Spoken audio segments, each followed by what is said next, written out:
Let's see the double integration where limits are not given. See the question.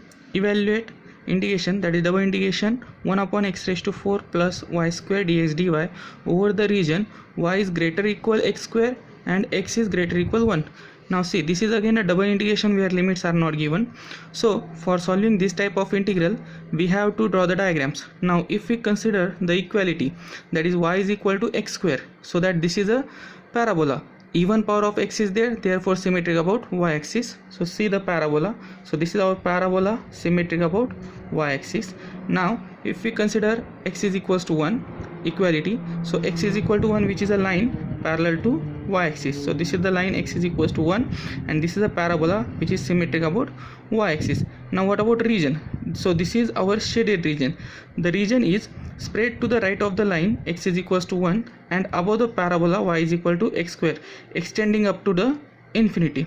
Now here are two methods for solving the integral. We can integrating first with respect to x and with respect to y. Suppose if we take integration first with respect to x, then the term x raised to 4 in denominator, so that we'll get the examples complicated one for solving this with respect to x, so that if we take integration first with respect to y, then taking strip parallel to y-axis.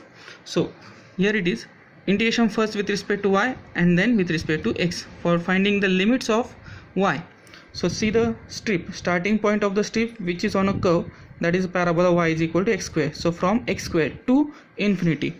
So this is the example, limits y is equal to x square to infinity. Out of y integration is with respect to x. So what are the limits of x? Now x, this move the strip from point towards the point to cover a whole region. So from 1 to infinity.